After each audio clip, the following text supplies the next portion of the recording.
That was fun. And right next to her.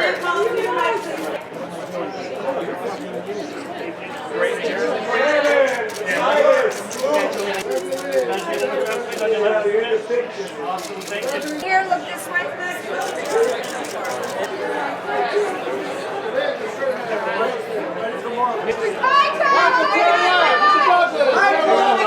This way, please.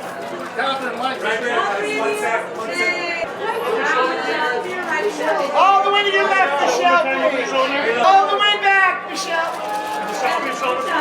Right here, straight ahead.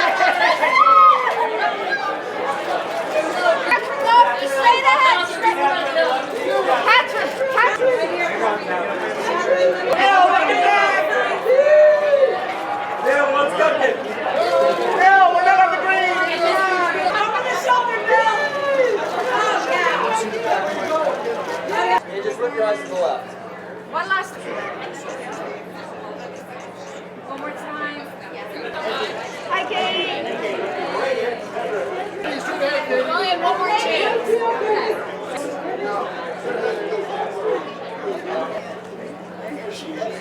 Hi again.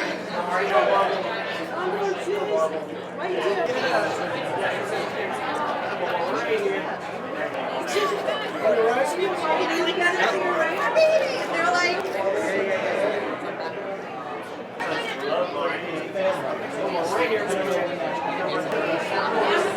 Not Marvel. The movies are back.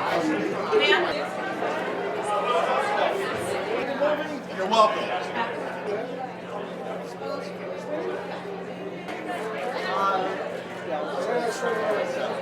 Just a little bit. There you go.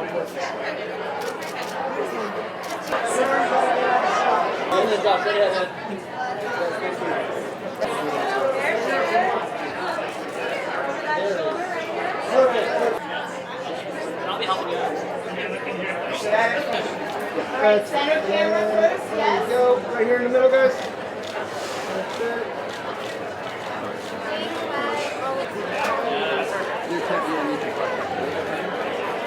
Thank you guys very much. Okay. That's right.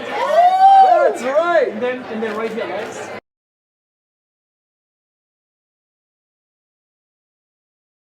Well, the most exciting part about the music for this film for me is just how epic it is, how grand in scale. You know, the first couple of movies were, I don't want to say they were smaller stories, but they're really focused on family, and the themes were really revolving around Scott Lang and him needing to protect his family.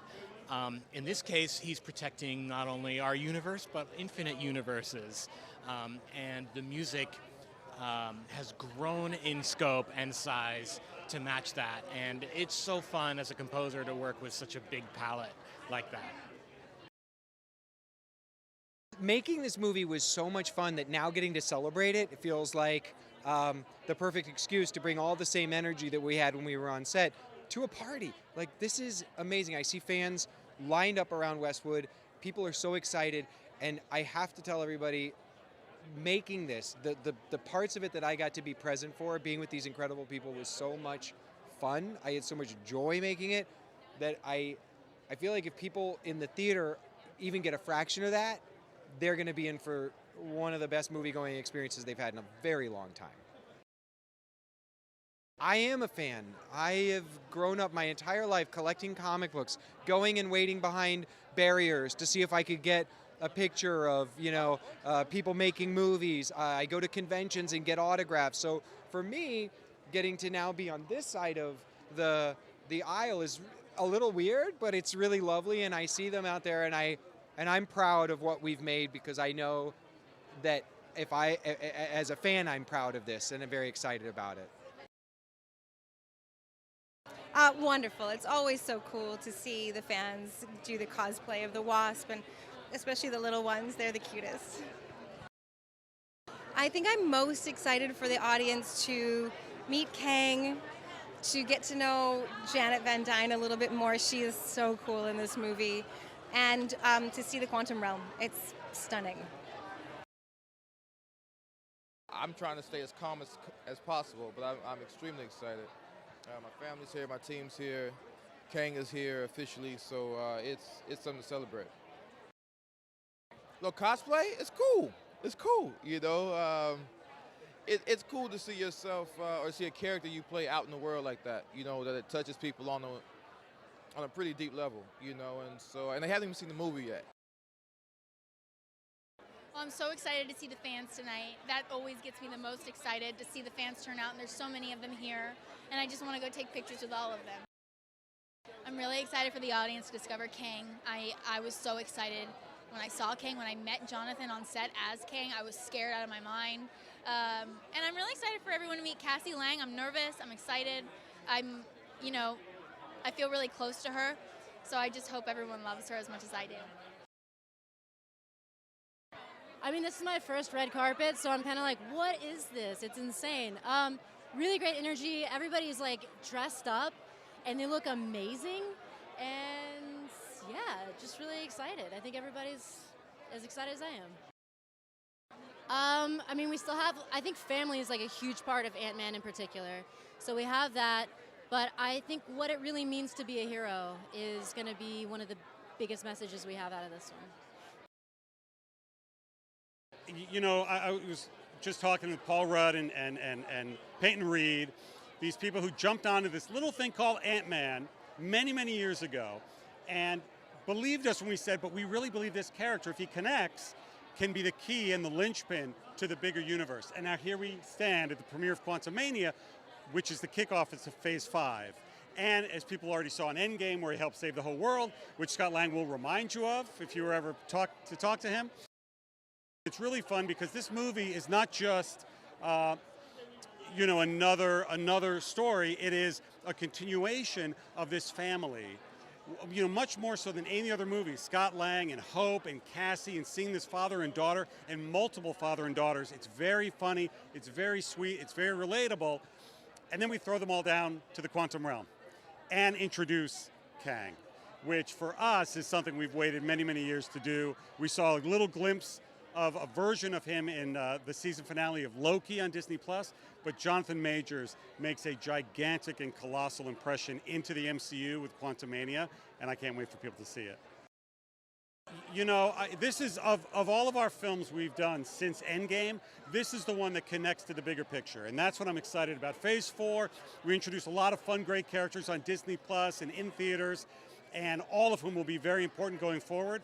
But now finally kicking off Phase 5, people are going to start to see the bigger picture as we get towards the next Avengers film. So that I'm very excited for that part. It's a nice group. It's always a joy when you're doing a picture where you're best of friends with the whole team that you're working with. Paul sets a great tone for the rest of us, and enjoyed it a lot. It was a great shoot. It's an amazing group. I saw about 3 Hank Pyms just a minute ago. They looked better than I did. They're fantastic. No, I didn't grow up with the comics. So for me to see this kind of zealotry and the passion they have and how well they know the stories working together was something very special. Well, you know, I think the first 2 Ant-Man movies really focused a lot on family and the relationship between parents and kids, and I think that is definitely true in this one. I mean, the situation is a little different and it gets a little crazy, but I think those themes are constant. Well, nobody has fans like Marvel has fans, and my God, I was coming in and seeing so many people dressed as, not just all different kinds of Avengers, but really going for like deep cuts. And I saw a few Baskin-Robbins Scott Langs. I saw one person dressed as Anthony the Ant from the first Ant-Man movie. So it was very gratifying for me to see, the real love that people have for Ant-Man, and they're dressing up as, characters that weren't even on the call sheet. Oh, I'm excited for them to see the movie. I'm excited for them to, meet Kang. Kang is an amazing villain, and hopefully just see the movie and enjoy it and get excited for everything that's going to come after. Well, it kind of never gets old. I mean, the Marvel premieres are always something. Obviously, this is our third Ant-Man movie. We went big on this one, on Quantumania. I'm thrilled because we get to see everybody we made the movie with, and the fans. The fans are always the thing. They show up early and they're out here, and I love it. Well, for me as the director, creating the quantum realm was one of the big joys of the movie because it was a part of the Marvel universe that had not been explored, so we got to really create it from the ground up. So, we assembled this mad team of artists, all these concept illustrators, and we just said, come up with your craziest ideas. And the whole idea of like what it's going to look like, what it's going to feel like, what the laws of physics were, and I think we ended up with something pretty incredible. Well, it's great because this third time out we get to sort of spend more time with the Langs and the Pyms and the Van Dynes and the family and kind of deepen those family dynamics. But we're doing it now in a very, very strange place. We're taking these familiar characters and thrusting them further down into the quantum realm than we've ever been before. So that presented a great opportunity for our new characters to mingle with our old characters, and they meet some pretty strange people down there. Yeah, no, they are diehard fans, and I think we're the 31st MCU movie. And I think the fans love Paul Rudd as Scott Lang. And I think the fans are also very, very intrigued with Jonathan Majors and his version of Kang the Conqueror in the movie.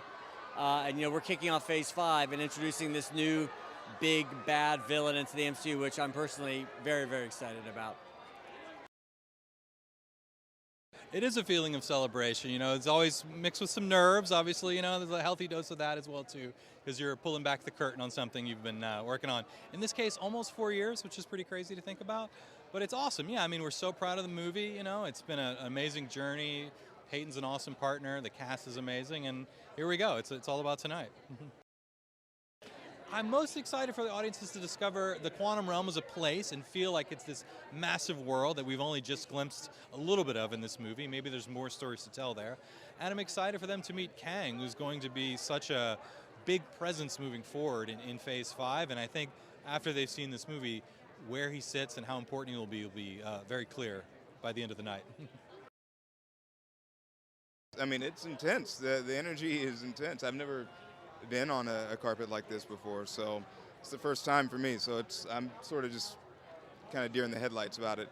But it's great to actually get to sort of celebrate this, after working on it for a while. So I'm excited.